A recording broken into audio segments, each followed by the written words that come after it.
Welcome to the Dynasty Happy Hour podcast. Pull up a chair and kick up your feet as you get ready to enjoy some of the industry's most entertaining and actionable Dynasty content on the planet. We're talking veterans, rookies, sleepers, and oh yeah, you know the crew has those dad jokes ready for you. So let's not wait any longer and bring on the host or some combination of Doug, James, and Tyler. Hey, what is going on, everybody? Welcome back to the Dynasty Happy Hour. And due to some technical difficulties during our live stream, I am doing this solo. Now, sorry, James. We had the podcast going. My computer legit froze up like 2 times, and I had to sign out.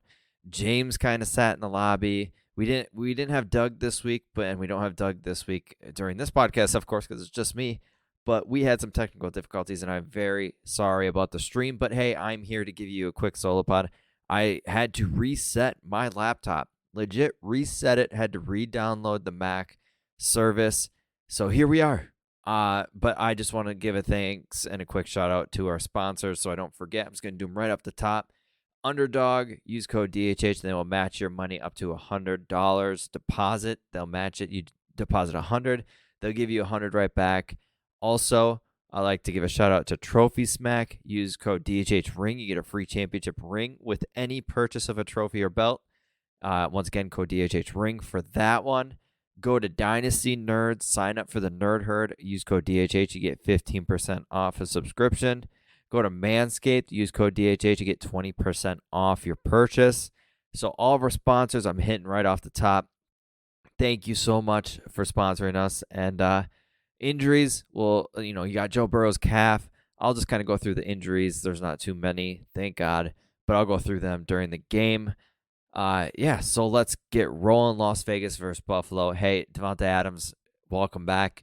He got injured a little bit. We'll see what's going on there. Josh Jacobs disappeared from the world. Not too worried about it because last week he was very involved. But Buffalo, they're back. I mean, we called it last week. Josh Allen's going to pull out another game where it's like he sucks. And hey, he's back. I think he's more efficient. They got the ball to James Cook out the backfield, which is good to see. Hey, James Cook could be a top 8 running back this year, and I am here for it. Of course, you guys all know that. Gabe Davis looks healthy. That's good to see. If you can still kind of get Gabe Davis cheap, I would look at it. Maybe a second next year.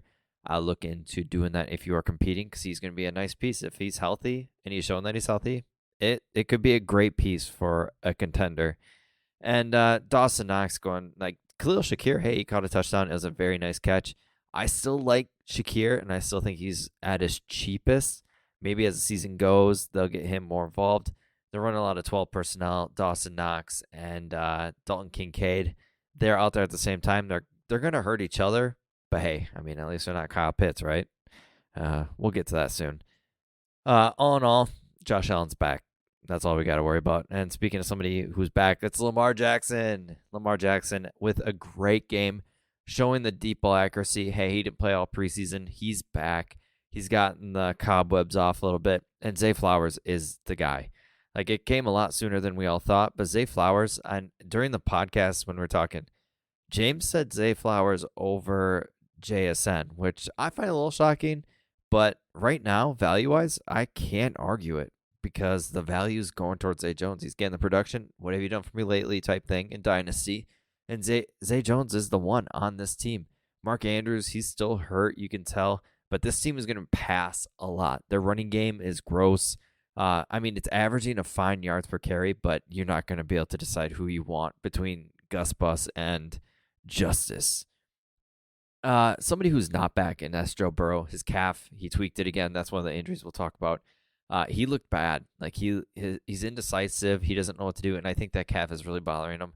T. Higgins made his day. Usually it's Burrow making all these other guys' day. T. Higgins had 2 very nice touchdown catches, and he looks like he came back from the 8 targets and 0 fantasy production last week.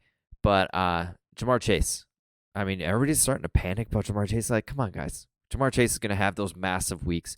We all know who Jamar Chase is. He's an up and down type guy. I'm pretty sure we had that with Tyreek Hill in Kansas City, where Tyreek would have like 4 for 40, and then he'd have the 10 for 213 and 3. That's Jamar Chase. He's just on the Bengals.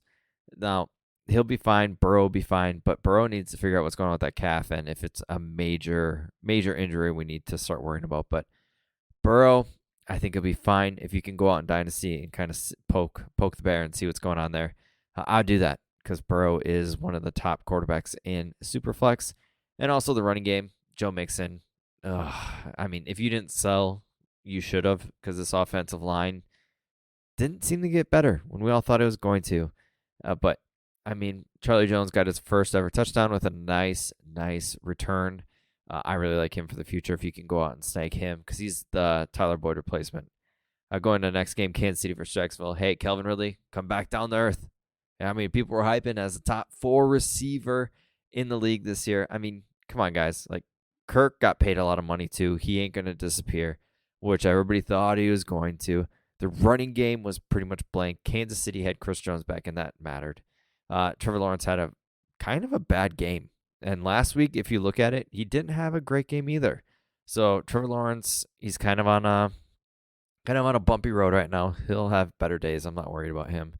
But this offense, Kirk, if you didn't go out and try to get him for a cheap buck, you should have. And this is the game. Go down and find players that are valuable, and the values have tanked. That's what you got to do in Kansas City. Isaiah Pacheco, he is electric, and I still really like him. I just wish they gave the carries to him. And the wide receivers, once again, hey, Sky Moore, he blew up. But what is it going to be next week? Who's going to be next week? It's going to be Rashee Rice. Who is it going to be? But all in all, it's Travis Kelce. He should have had 2 touchdowns. He dropped 1 late. But Mahomes is Mahomes. This offense still looks a little rocky. I wish they had a number 1. I wish they had Tyreek still, because this offense would be electric. And I feel like it's hurting Mahomes in a way for fantasy without having that number 1 receiver and the big explosion plays. So yeah, there I am with Kansas City, and I still really like Pacheco. I still think he's a buy. Going to Tennessee versus the Chargers. Chargers offense, I struggle with. Like, Quentin Johnson, I think, is a good buy candidate. I know, not good buy, but a good buy to go out and go buy. But I just wish they would use him more. Now, a lot of his releases, I still think he needs work. Mike Williams is healthy. Keenan Allen's healthy. Josh Palmer, I think it's going to be him and Johnson for the future. Once Mike Williams and Keenan Allen are done, I think Josh Palmer will be that Keenan Allen, and Quentin Johnson will be the more Mike Williams style player. So I'm not worried about them future-wise, but this offense I am worried about. They are 0-2. They don't look as good as you thought they'd be with Kellen Moore. The running backs were pretty much non-existent without Eckler in the fold. That's a tough game because Herbert should be better. Herbert needs to play better. Maybe it is Herbert. Maybe he peaked, but I don't think that's the case. I still really like Herbert, and going to the running backs like Joshua Kelly, like a guy, and he looked good last week against Miami, who is stuffing the Patriots running game. I mean, that's no surprise. The Patriots can only really run the ball, but it's interesting. I want to see what the Chargers have in the future, but yeah, it's very interesting the way they're using their offensive players. And Tennessee, Treylon Burks had a nice deep ball. Tannehill looked good. He looked better than he ever has in the past probably 2 years today, but maybe it's the Chargers defense. The Chargers defense, I feel like Staley is a defensive coach. They should play better, but they're not good. Staley needs to go. I don't think he's a head coach in this league. He's a good defensive coordinator. That's fine. Just stay that way. Like, this is how we find out who's a better coordinator than a coach, and I think Staley's one of them.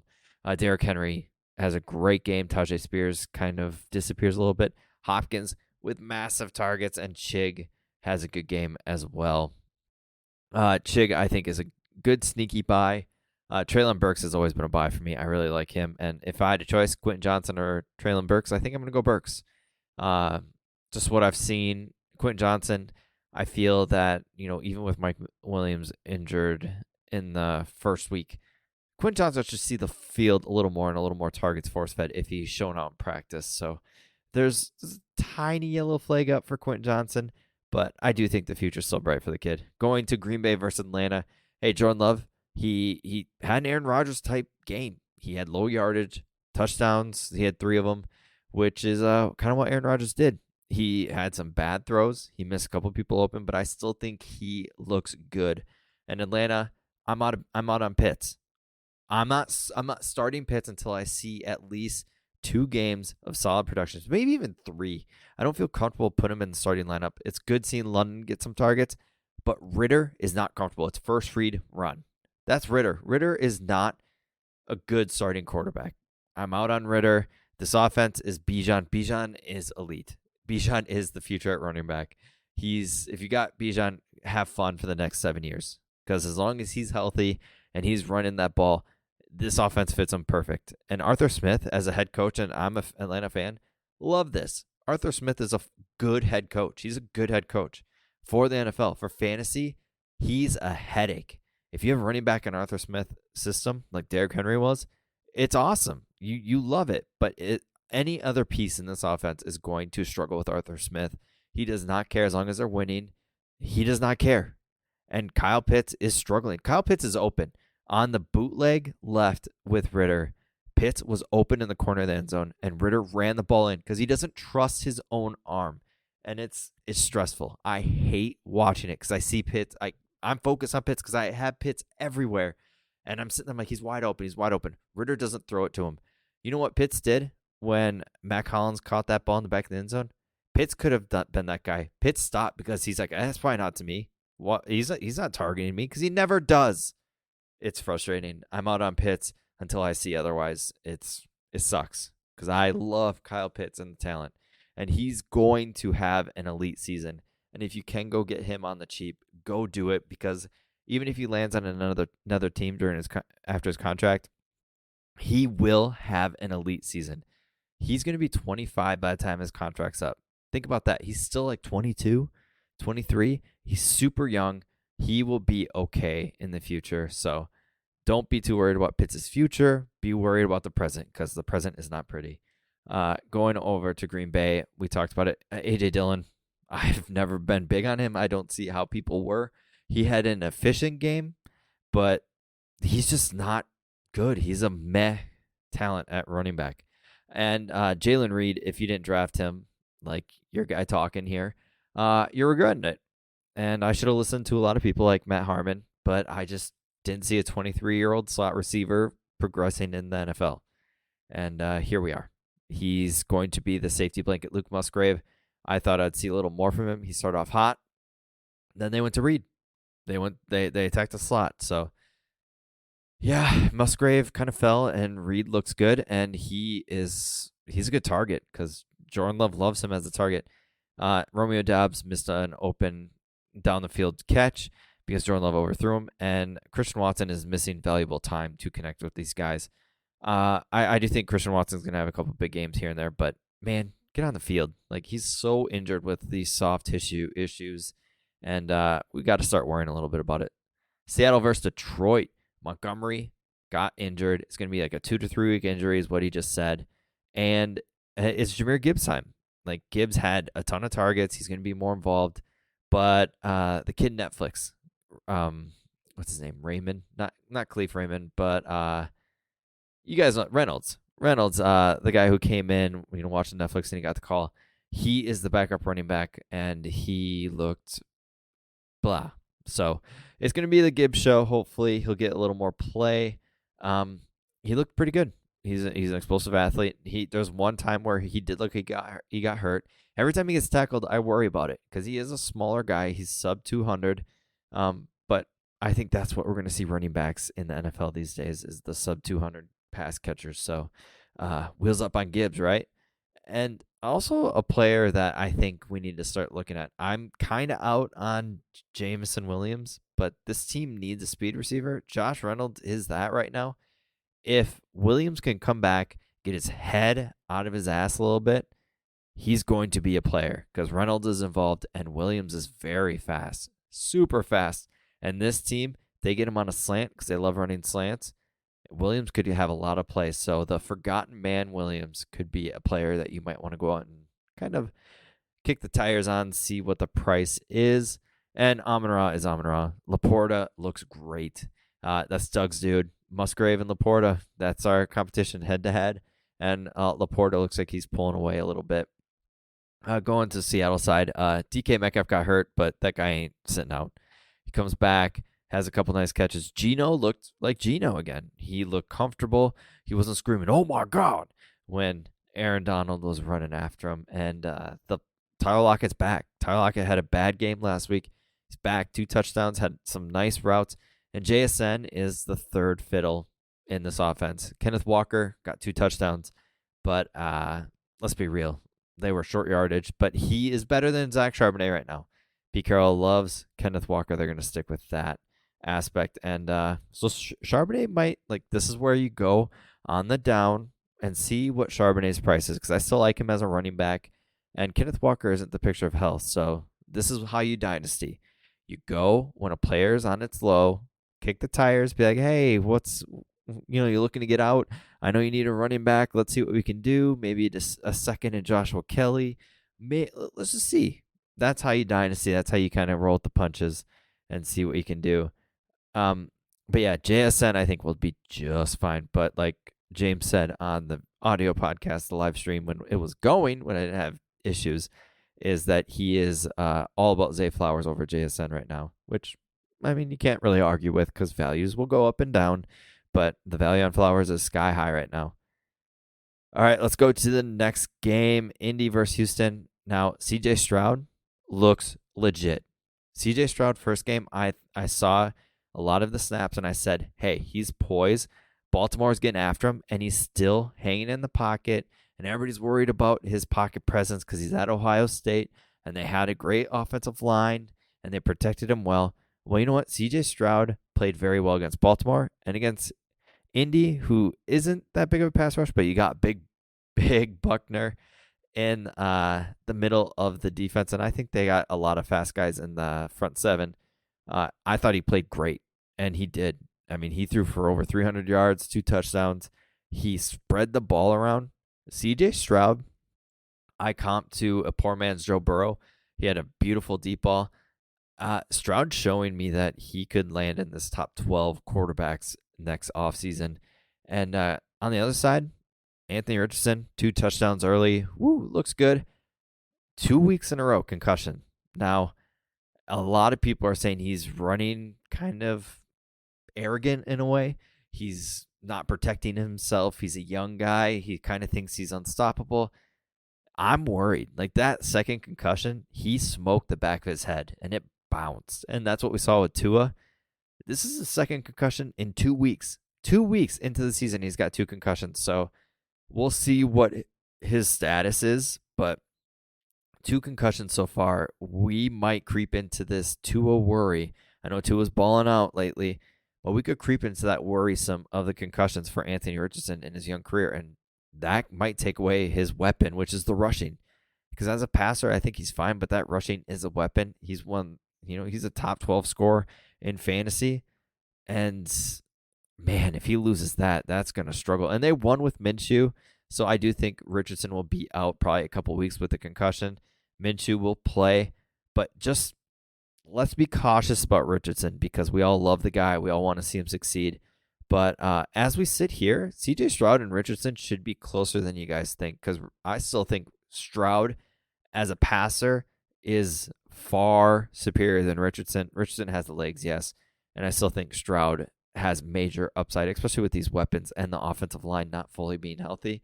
Stroud's future is very bright, and I really liked what I saw. So if you took Stroud and kind of shunned away the Ohio State crowd, you're good. And Nathaniel Dell caught a touchdown. He's going to get more involved. Nico Collins, I think, is the real deal. Great wide receiver 3 for your dynasty, and he's such a low price. If you could throw a second for him in a competitive team, do it because he's the one for this team. And he could be a great 3 for your dynasty teams. He's a great buy in my eyes. In Indy, look at their skill positions. Zach Moss, you guys all know how I feel about Zach Moss. Puke bucket. I mean, he had a fine day, but Houston is a sieve when it comes to running the ball, so not really looking too deep into that. Zach Moss, I'm not looking forward to that. But like I said, these 2 rookie quarterbacks have a bright future, and Bryce Young will play on Monday. I still like his future as well. I do think this rookie crop of quarterbacks, those 3, we all say 50% hit rate. I think all of them will hit in some way. May not be elite. One could be Derek Carr. One could be Andy Dalton in his prime, which was a top 5 quarterback. And, one could be Cam Newton, which is Anthony Richardson, as long as he keeps his head safe and head up. Going to a quarterback that we all had ranked in the top 10 overall for startup, and that's Justin Fields. I wanted to talk about this to James, but I'm here alone. I posted on the X app, who would you rather have, Kyler Murray or Justin Fields right now? Because Justin Fields looked bad. He holds the ball too long. He's not trusting his eyes. He's not trusting his ability as a thrower. And the Bears aren't doing him any favors. That offense is putrid. They're not giving him any design runs. Fields is getting time in the pocket, which we all hope for, and he's not succeeding with it. And this team looks bad. I mean, they lost to Tampa Bay. Tampa Bay, hey, Baker Mayfield up on the rise. Baker Mayfield could be a massive success in Tampa, and they could be looking at a team that holds on to Baker. They could pay him. Baker could have a resurgence with Tampa Bay. Tampa Bakers. So, that was dumb. Tampa Bay, I'm really liking what I see with Baker. He's fun to watch. I saw that on X. Hey, Baker's fun to watch. He is. He's been fun to watch this season, and that's a good thing. Having Baker be good is good in the NFL because he's a fun guy to root for. Going back to Chicago, though, Fields. I posted Kyler or Fields, and right now I'm almost feeling Kyler too. Now, Kyler, I feel like, is a way better thrower than Fields. Fields is a way better runner. I mean, he's bigger, stronger, faster than Kyler. Kyler's coming off the ACL, but Kyler as a thrower is elite. He trusts him. He takes chances, and it's tough watching Fields. I mean, DJ Moore's getting frustrated with him, and that's a tough pill to swallow. I mean, that's hard to think about. Fields, he started off very rough last year too, so maybe we could see it gets better throughout the year. But right now, Fields' value is free falling. Like, it's going down the drain. And if you feel like you need to get out, go for it. Because I'm feeling the same way here. I am in Superflex. He's my quarterback 2 in Superflex. And I get he's not scoring below 15 points, which is great. It's a great floor. But you need to show some. Otherwise, Chicago's moving on. And they're moving on quickly if they keep losing. Because they got 2 good quarterbacks in Drake May and Caleb Williams sitting there waiting next year. And Fields could be looking at a new team, which I do think he needs. And he needs a better offensive coordinator. Fields in Atlanta would be awesome. I think Fields is actually a better thrower than Ritter. And that's saying something. I can't stand Ritter right now, even though I really hoped he was going to pan out. But Fields has been an interesting story these past 2 weeks, and I hope he gets it fixed. He's got a lot of year to prove it. And, his value is definitely free-falling. But for me, when I say go buy players like that, I struggle. I struggle with Fields because I was not big on him earlier on, and he's proven all the haters right. Everything he's doing is proving everybody right that he can't do it in the NFL as a thrower. Going to the weapons, Roschon Johnson looks like the starting running back, but going to Houston, going back there, Roschon Johnson, a 4th-round pick this year. Dameon Pierce, 4th-round pick. If you got a 4th-round running back and their value turns into a 1st-round pick, go do it. Roschon for a 1st, if you can send out offers like that, because he looks good, do it. Because Dameon Pierce, same way, didn't have any run against Indy, and he should have, because that defensive front isn't elite. But Pierce should have had some running room, and Roschon Johnson, 4th-round pick. If you have these running backs at gang value like that, try to get rid of them. A la Khalil Herbert. You might have gotten an early 2nd, late 1st for Khalil Herbert this offseason, but nope. And same with Rachaad White. I don't think Rachaad White's a huge talent at all. And if you can get anything for him after this big game that he had, go do it. Trade Rachaad White. Going to the next game, New York Giants and Arizona. Giants, we have Barkley getting hurt. He looks like he's got a high ankle sprain out 4 weeks. He avoided a major injury is what they say, which is a good thing. But Daniel Jones looks like Daniel Jones of old. He's making some mistakes, throwing some picks, and hanging on to the ball too long. And then Dayball's like, okay, let's roll with Daniel Jones. Let's roll him out. And it worked. And Waller got involved. Barkley looked great this game. The offensive line. And can I say something? Arizona, good defense. Like, Gannon gets a lot of flack. he might be a decent head coach because he's making Arizona be in some games. And Arizona's a fun team to watch because they're all over the place.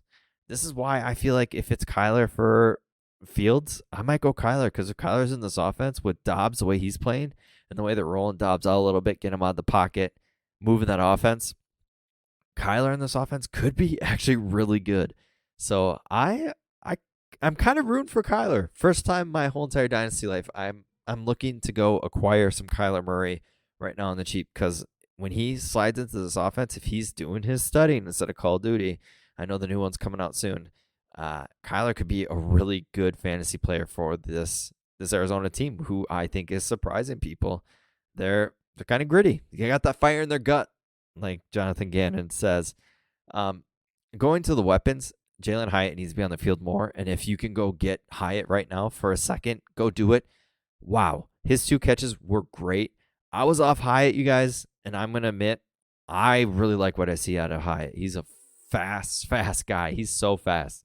And if they get him involved more, which they should because he's explosive, he's going to break out very quickly. He's going to have a huge breakout game soon. So if you can go out and get that Jalen Hyatt shares, go do it now quickly. And Eric Gray is my choice for the backup running backs while Barkley's out. I liked him when he was with Tennessee. He went to Oklahoma, and he was okay. He's a good pass catcher, but Matt, we all know what Breida is. So if you can go out and snag Eric Gray on free agency, go out and do that. And Arizona, Connor's a good piece. They got some tough matchups coming up though, so we'll see. I'm pretty sure Arizona plays San Francisco. Yeah, the honeymoon could be over real quick with the way they're playing when they face San Fran. And speaking of San Fran versus the Rams. Oh, and Trey McBride. If Zach Ertz gets hurt, Trey McBride's going to be a really good dynasty tight end. Yeah, he just looks awesome when he gets any chance possible. So see if you can kick the tires on Trey McBride too. And speaking of somebody whose dynasty values through the roof, Puka Nacua. I have an interesting story to tell you. Puka Nacua, I played in the Campus Canton League, and LJ Cheney of Devi Watch. It's an old Devi website that was one of the tops of the thing. Then Cheney left to do like trading cards and stuff, and kind of got out of the space, which is okay. But he ran a good website, and I was in a college at Canton League, and Puka was a recruit for Washington, a 4-star guy, high 4-star guy. And I asked him because he lived up in the Seattle area, and I said, hey, this guy going to Washington, he was like, Puka. Saw him in the spring. He's going to be a dude.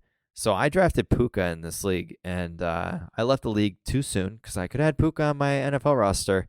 But Puka's been a guy I've been keeping my eye on. This is why you should play in Campus Canton Leagues, because you get kind of a view of these players early. You can look at their recruiting status and all that. So it's always fun to do that. But Puka is, the X darling. You go on X and that's all you can see is Puka. Puka has this many catches. It's a record for rookies in catches of his first 2 games. He's here to stay, guys. As long as he's healthy, because he's had major injury concerns.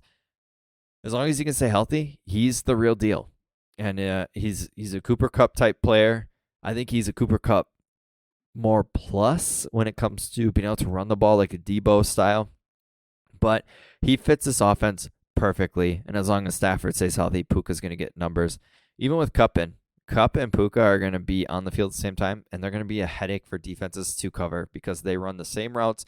They're very precise, and they're just good at what they do. And Tutu Atwell, I really like what I'm seeing there, and he's pretty much taking Van Jefferson's job, and Jefferson's on the bench. So if you have Tutu Atwell, still that second-round pick, hey, he's a second-round pick in the NFL, and we can't overlook that, and Sean McVay's using him to his strengths. So Tutu is a nice pickup too, and see if he's on the free agent market. Going to San Fran, I mean, Ayuk got hurt early. This is Ayuk. He's going to have major 2 touchdowns. We talked about this last week. This is Ayuk. This is what he does. He's going to kind of have that big, massive game, then fall back down to the 5 for 40. And then Debo's going to have a good game, which he did. And then Kittle, I think his game's coming. They missed him in the end zone a little bit. Purdy had an off game. The shine wipes away from Purdy a little bit, but I think he's going to be pretty fine. And same with Kittle. I think Kittle's going to have a massive game here soon. It's coming because you can just feel it. And hey, I want to talk about Kyron Williams, the Notre Dame running back. We finally have a Notre Dame running back that is producing, and he's producing like a poor man's Christian McCaffrey. He had 10 targets today. He's in the receiving game.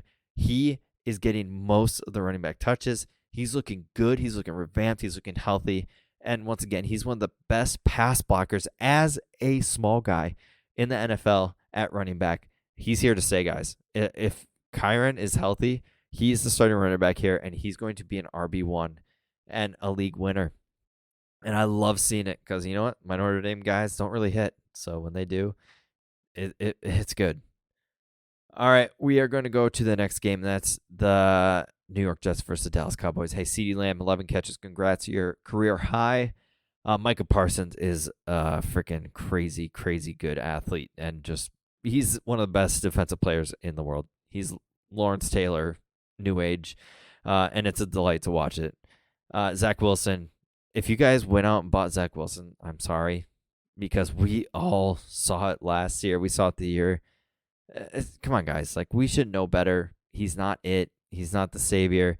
He's not going to be even after Rodgers. He's not good.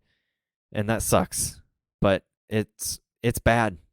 Like Breece Hall, Delvin Cook, they all scored less than 1 point. This team looks awful without Rodgers. The offensive line is not great. Garrett Wilson had a long touchdown. Otherwise, you're fine not starting him. I'm starting like Garrett Wilson. I think he has a very tough matchup next week. There's a chance I'm not starting him. There is a good chance I'm going to bench him. And I get that's stupid because it's Garrett Wilson, but we've also got to remember Zach Wilson's throwing him the ball. This team's going to look for a veteran very soon, very quickly after this game. I wouldn't look at Wentz. I'd look at Matt Ryan. I think they would love to get Phillip Rivers out of retirement, somebody who can just game manage and roll with the punches with this team. This team has a lost year without Rodgers, and it sucks. Going to Dallas, Tony Pollard had a great game. He's more involved in the receiving. Jake Ferguson and Schoonmaker are going to split touches at tight end. They really want Schoonmaker to get involved. I'm still not on him. I'd rather have Ferguson big time. And Cooks being hurt, it gave other players a chance to produce. Jalen Tolbert didn't have too bad of a game, and he's kind of a forgotten man. And they drafted him in the third round last year, so he might be a guy to go kick the tires on. And Rico Dwaddle had a pretty decent game. He's electric, and Deuce Vaughn I still really like, and I think should get more touches. He had some explosive plays too. But man, the Jets, figure it out. You got to figure that out quick because it looked ugly. Going to Washington versus Denver, what a game. Russ Wilson just chucking it deep. That ball I thought was stuck in the air.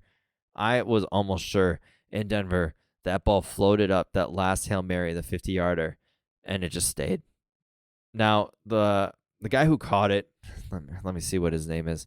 I actually picked him up before week 1 because thanks to Cecil Lammey, who, if you don't listen to them, you need to. Cecil Lammey is great on the mic, and if you need any Denver advice, go to them. Brandon Johnson was a guy I picked up everywhere. He had 2 catches, 2 touchdowns. This is a guy you got to look out for because if Sutton gets hurt, Judy gets hurt, he's the guy. And Mims had 2 catches for 113 and 1. People are going to take victory laps on that. Washington, I know they drafted Emmanuel Forbes. He's getting roasted. And, I mean, lower end type guy. Lower end conference, I should say. A guy that took a lot of chances in college and he succeeded in college with those chances. Is taking those chances for interceptions and big plays and getting roasted. And you could see it today. Judy, first game back, 3 for 25. You're not going to look too deep into that. Javonte, another guy I'm going to go kick the tires on because he had 12 for 44.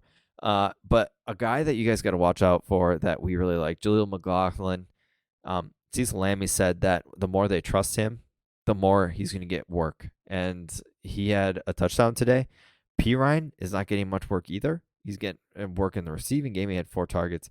But other than that, he's not getting worked in the running game, which is weird. Russell, though, he had an okay game. Okay, I'll give him an okay game, but I don't think he's cooking quite yet. Guy that's frustrating as hell, Brian Robinson. I'm facing him in UDPL against Zach. And Brian Robinson, 2 touchdowns again. This is what he's going to be. I mean, he had 2 catches for 42 yards. Brian Robinson is a starting running back. He could be an RB1 this year just due to volume. And even the pass game, he's getting some shots.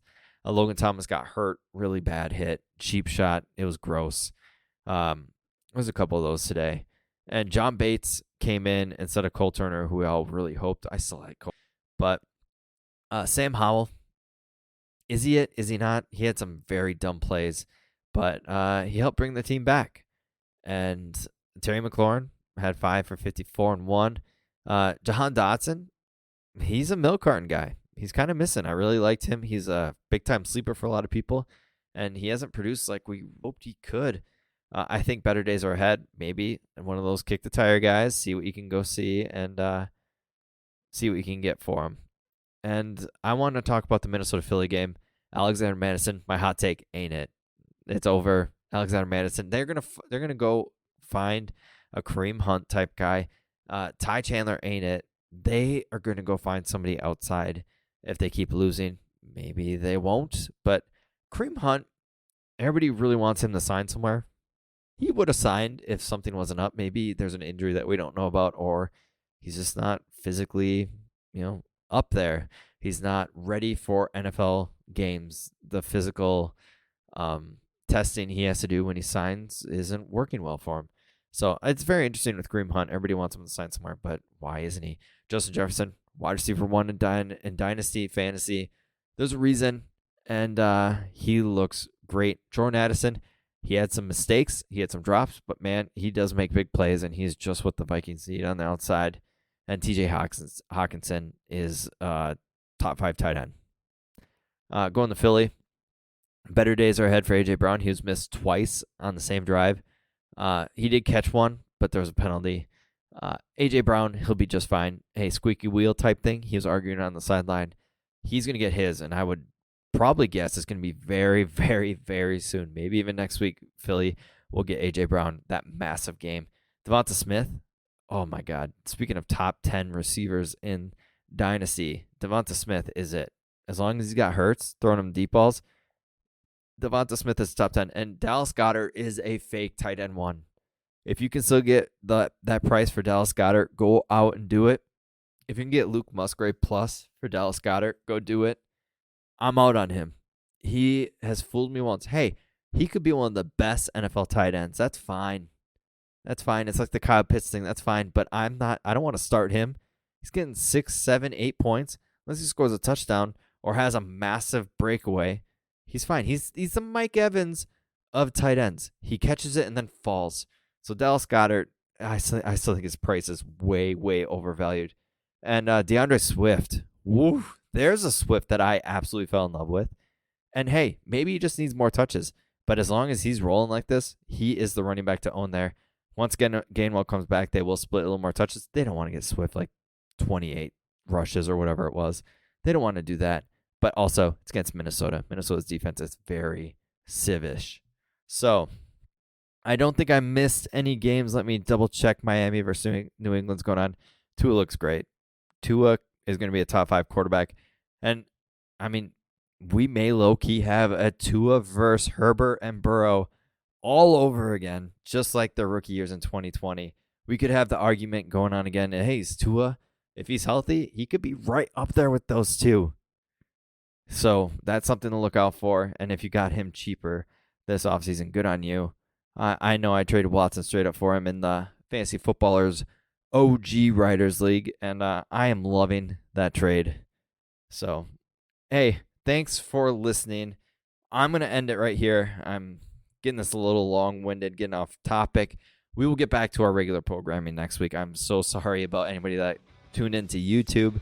That's on me, but it looks like my computer's all fired up and revved up and ready to go for next week. So thank you again for listening to this, and we will all see you next week. Doug, James, and myself on the Dynasty Happy Hour.